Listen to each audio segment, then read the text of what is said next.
శ్రీమాత్రే నమః. సద్గురు జ్యోతిషాలయం నుండి 2026 జూన్ నెల ద్వాదశ రాశులకి గోచార గ్రహస్థితులు ఎలా ఉన్నాయి అనేది మనం తెలుసుకోబోతున్నాం. జాతకం అంటే ప్రతి ఒక్కరికి ఒక క్యూరియాసిటీ. ఈ నెల నాకు ఎలా ఉంటుంది, వ్యాపారం ఎలా ఉంటుంది, ఉద్యోగం ఎలా ఉంటుంది, నా యొక్క రాజకీయ జీవితం ఎలా ఉంటుంది, నా ఆరోగ్యం ఎలా ఉంటుంది, కుటుంబంలో ఎలా ఉంటుంది అనేది ఒక క్వశ్చన్ మార్క్గానే ప్రతి ఒక్కరికి ఉంటుంది. దానికోసమే ప్రతి నెల ఎప్పుడురా గురుగారి యొక్క రాశి ఫలితాలు వస్తాయని కొంతమంది ఎదురు చూస్తే వాళ్ళు ఉంటారు.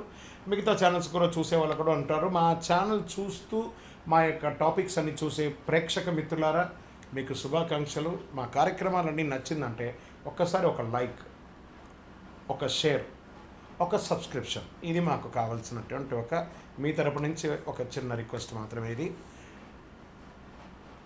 ప్రతి ఒక్కరు కూడా జాతకం తెలుసుకోవాలనుకున్న వాళ్ళు 21 వయసు లోపు ఉన్న వాళ్ళు తెలుసుకోకండి.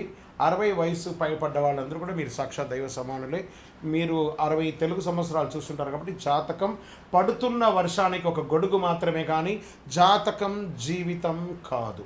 జ్యోతిషాస్త్రరీత్యా ద్వాదశ రాశుల్లో 10వ రాశి అయినటువంటి మకర రాశి మిత్రులారా, 2026 జూన్ నెల మీకు శుభాశుభ ఫలితాలు ఎలా ఉన్నాయంటే, ఈ నెల గోచార గ్రహాలన్నీ కూడాను ఎలా ఉన్నాయి అని చెప్తే, గురు బృహస్పతి మిథున రాశి నుండి కర్కాటక రాశికి ఈ సంవత్సరం అంతా ఉండబోతున్నారు. అద్భుతమైనటువంటి ఫలితాలు రాబోతున్నాయి.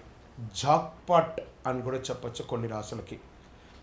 1-2 తారీఖులలో ఈ యొక్క గురువు వచ్చేసి ప్రవేశిస్తున్నాడు కర్కాటక రాశిలో. ఇది చాలా శుభపరమైనటువంటి గోచారం అని కూడా చెప్పచ్చు. దీనివల్ల ప్రతి రాశి వారికి వారి కుటుంబంలోనూ విద్య, ఇల్లు, ఆర్థిక స్థిరత్వం అనే అవకాశాలు చాలా వస్తుంటాయి. శని ఈ నెల మొత్తం కూడా మీనరాశిలోనే ఉంటారు. రాహు వచ్చేసి ఈ నెల కుంభరాశిలో ఉంటారు. కేతు సింహరాశిలో ఉంటారు. కాబట్టి గ్రహస్థితులు అందరూ కూడా మీ యొక్క జీవితంలో ఎన్నో మార్పులు తీసుకురాబోతున్నారు. కష్టానికి ఫలితం కనిపించే సమయం ప్రారంభమైంది. శని ప్రభావం వల్ల క్రమశిక్షణ మరియు బాధ్యతలు పెరుగుతుంది. గురు అనుగ్రహంతో ఆర్థిక విషయాల్లో ఊరట లభిస్తుంది. కుజుడు ధైర్యం మరియు పని వేగాన్ని పెంచుతున్నాడు. రాహు కారణంగా సోషల్ మీడియా మరియు కొత్త పరిచయాల ద్వారా అవకాశాలు వస్తున్నాయి. ఉద్యోగస్తులకి కొత్త బాధ్యతలు, గుర్తింపు లభిస్తుంది. ప్రభుత్వ, నిర్మాణ, ఇంజనీరింగ్, ఫైనాన్స్ రంగంలో ఉన్నవారికి మంచి సమయం. ఉద్యోగ మార్పు గురించి ఆలోచిస్తున్న వారికి మంచి సమాచారం వచ్చే అవకాశాలు ఉన్నాయి. వ్యాపారస్తులకి నెమ్మదిగా అయినా లాభాలు పెరుగుతాయి. భాగస్వామ్య వ్యాపారాల్లో మాట జాగ్రత్త చాలా అవసరం. ఆర్థికమైనటువంటి డిసిప్లిన్ అనేది ఉండాలి. ఆదాయం క్రమంగా పెరుగుతుంది.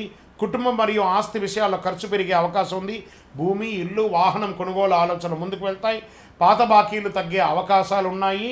ఉద్యోగం పునరుద్ధరీకరణ అవుతుంది. విదేశాల్లో ఉద్యోగం చేస్తున్న వారికి లేదా స్టక్ అయిన వాళ్ళకి మళ్ళీ వీసా అంతా కూడా క్లియర్ అయ్యి ఉద్యోగాల్లో ఉన్నత స్థితికి వెళ్ళే అవకాశాలు బాగా కనబడుతున్నాయి. కుటుంబ సంబంధాల్లో కుటుంబ సభ్యులతో బాధ్యతలు పంచుకోవాల్సి వస్తుంది. జీవిత భాగస్వామి సహకారం బలంగా ఉంటుంది. ప్రేమ విషయాల్లో ఆలస్యమైన మంచి ఫలితాలు వచ్చే అవకాశాలు ఎక్కువ కనబడుతున్నాయి.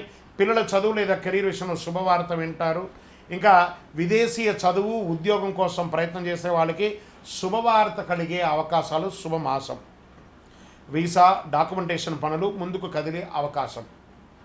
టెక్నికల్, మేనేజ్మెంట్, గవర్నమెంట్ ఎగ్జామ్స్కి సిద్ధమవుతున్న వారికి మంచి ఫోకస్ ఉంటుంది. సివిల్సో లేకపోతే గ్రూప్ 1 ఎగ్జామ్స్ అంతా ఉంటే దానికంతా ప్రిపేర్ అవ్వండి బాగా. ఇంకా రియల్ ఎస్టేట్ రంగం వారికి ప్రాపర్టీ కొనుగోలు, అమ్మకాలు నెమ్మదిగా లాభం వస్తాయి.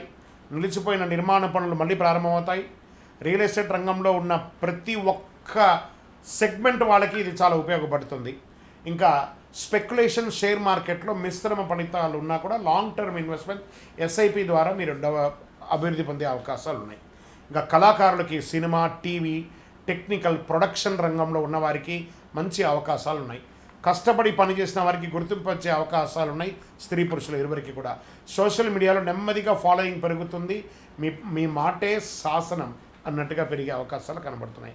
ఇంకా ఎన్నో రోజులుగా కోర్టు సమస్యలతో బాధపడుతున్నటువంటి వారికి డాక్యుమెంట్ విషయంలో నిర్లక్ష్యం చేయకండి. కాస్త నిర్లక్ష్యం చేస్తే ప్రతికూల అవకాశాలు కనబడుతున్నాయి. జాగ్రత్త. పెద్దల సలహా తీసుకోండి. ఇంకా ఆరోగ్యం పట్ల మోకాల నొప్పులు, అలసట, నిద్రలేనితనం ఉంటుంది. అజీర్ణం, లేదా జలుబు లాంటిది, దగ్గు లాంటిది వస్తూ ఉంటుంది.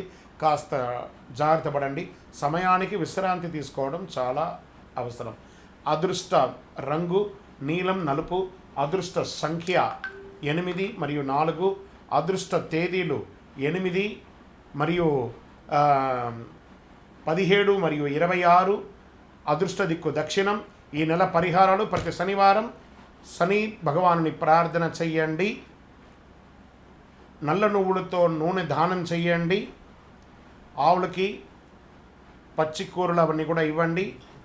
అద్భుతమైనటువంటి ఫలితాలు పొందుతారు. వృద్ధులకి మంచి అవకాశాలు ఇవ్వండి, వాళ్ళని ప్రోత్సహించండి. ఓం శనైశ్వరాయ నమః అని 108 సార్లు పారాయణం చేయండి. మీకు ఇష్టదైవాన్ని ప్రార్థన చేసుకోండి. మీ పరిసర ప్రాంతాల్లో ఉన్నటువంటి దేవాలయంలో మీ వయస్సు ఎంత ఉందో అన్ని సంఖ్యతో నువ్వుల నూనెతో మీ ఇష్టదైవం కులదైవానికి దీపం వెలిగించండి. అతి శక్తివంతమైనటువంటి కరుంగాలి మాలను 48 రోజులు మన దేవాలయంలో పూజ చేసి దానికి చండీ సుదర్శన హోమాది సుబ్రహ్మణ్య భుజంగా మంత్రాలతో సంపుటి చేసినటువంటి అతి శక్తివంతమైనటువంటి కరుంగాలి మాల కూడా మన ఆర్గనైజేషన్ ఉంటుంది. కావలసిన వారు సంప్రదించండి. మీ యొక్క వ్యక్తిగత జాతకం తెలుసుకోవాలంటే మీ పరిసర ప్రాంతాల్లో ఉన్నటువంటి గురువుని సంప్రదించండి. లేదా మా దగ్గర తెలుసుకోవాలనుకుంటే మీ పేరు, date of birth, time of birth, place of birth WhatsApp చేయండి. విజయోస్తు.